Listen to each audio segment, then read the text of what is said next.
Essential oils are extremely effective in helping control and manage acne.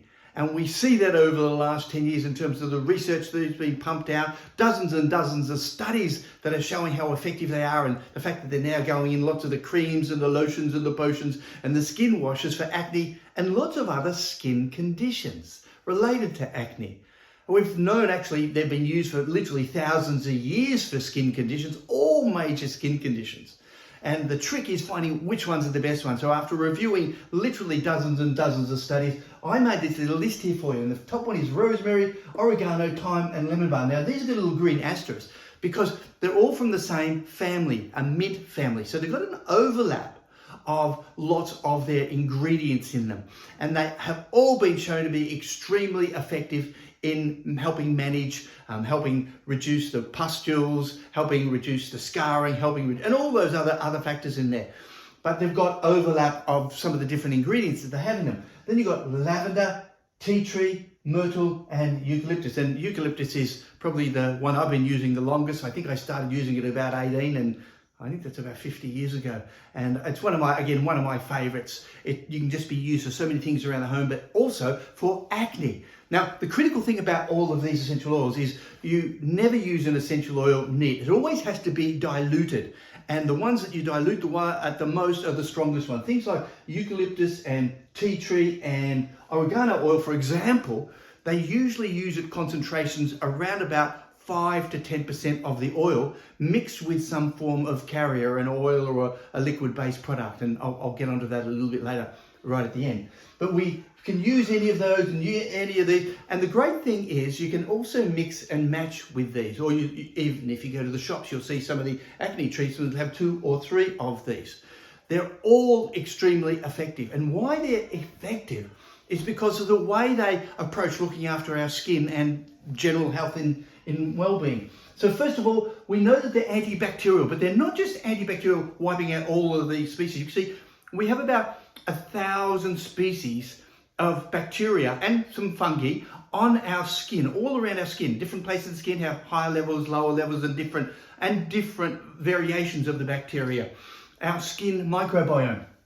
And what these essential oils do, is that they selectively knock out some of the most nastiest ones that contribute to acne. Things like Staph aureus and Staph epidermidis and Cutibacterium acnes.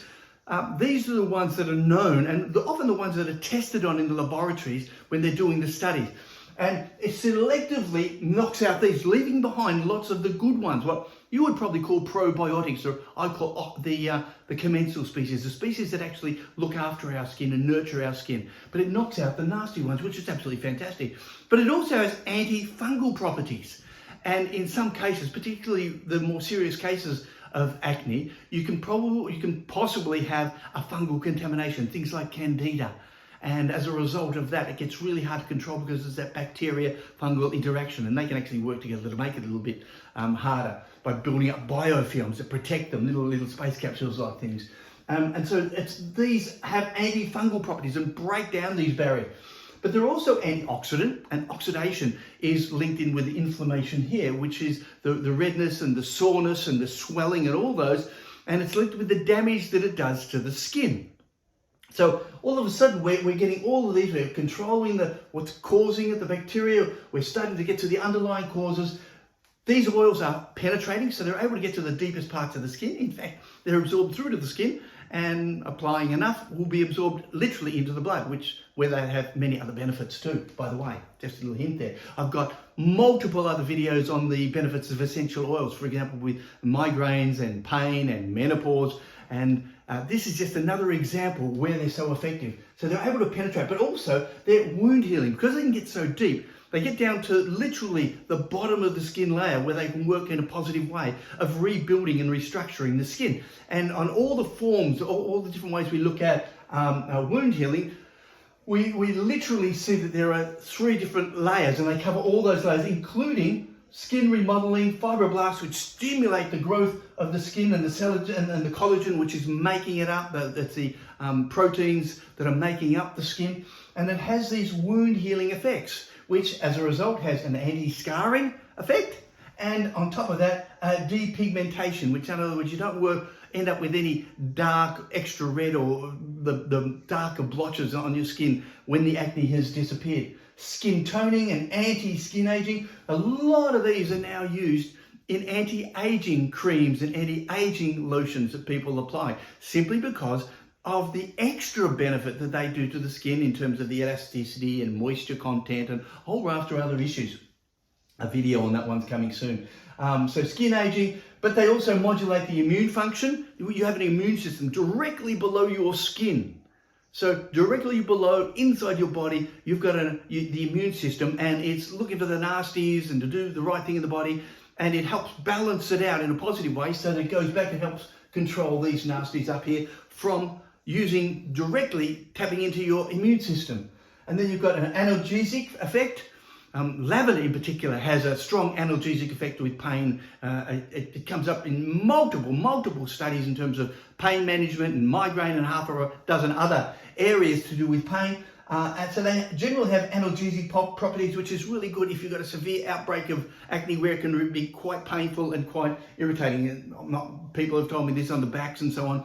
I had my last acne about 50 years ago as well. So decreased redness, which is a pretty good thing in terms of aesthetics of it all. And of course, it decreases the skin's pH.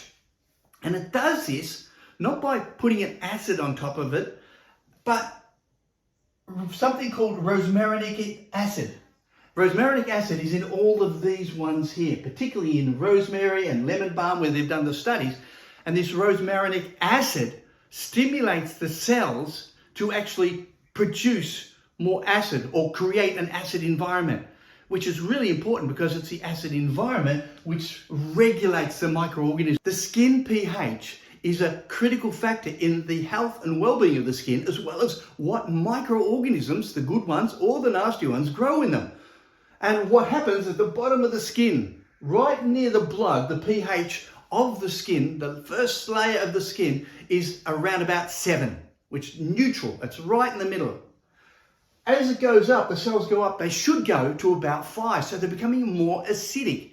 And the ideal scenario is for your skin to be about 5, to be slightly more acidic, because that then balances out the health of the skin and the microorganisms that can grow there.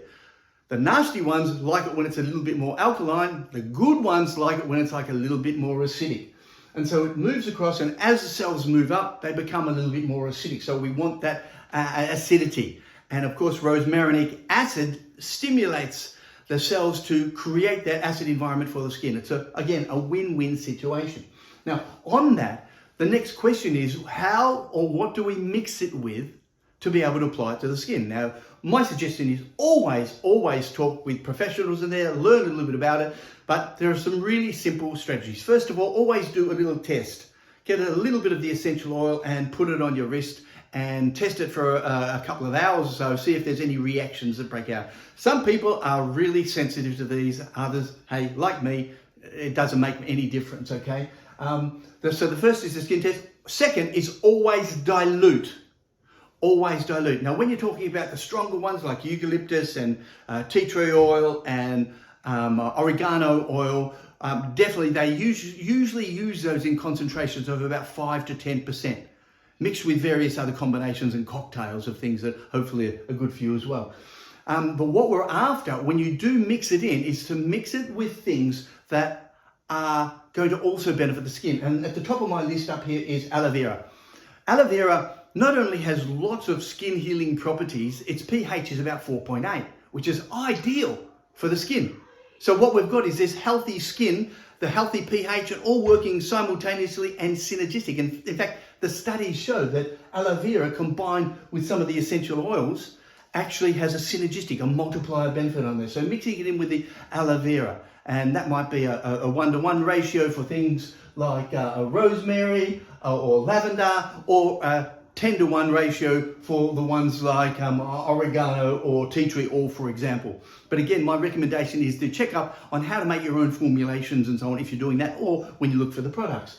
Then you've got almond oil, which has a pH of 5.5, and obviously is going to be a lot more oily than aloe vera. Then you've got extra virgin olive oil, which shows up as having some synergistic properties as well. Now, I say extra virgin olive oil. Make sure it's locally grown because that's the one has most of the polyphenols in there, which help the skin, literally help nutrify the skin and actually have certain benefits on the skin and acne as well. And coconut oil, not necessarily my favorite, although it smells great all the time. So my message is it's about diluting them, and it's diluting them with the right type of mix out there. At the end, what we're after is combining these with a big, wide approach. There is no one strategy that's going to work with every single form of acne. Not only are there different forms of acne, every single person is different.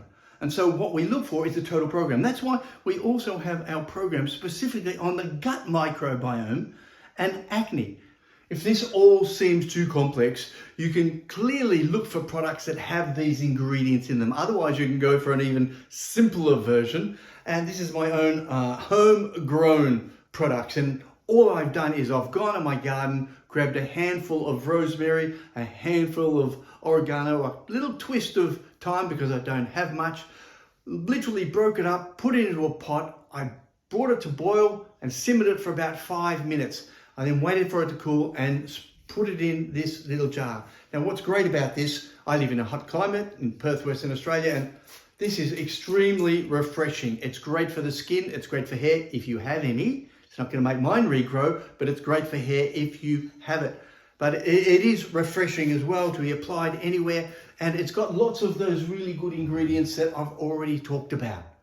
Now, I will do a little video on how to mix it up, showing how I mix it up. But at the end of the day, it's very, very simple. You put it into a pot, you boil some up, you wait till it cools, you put it in a little spray bottle and share it with the family.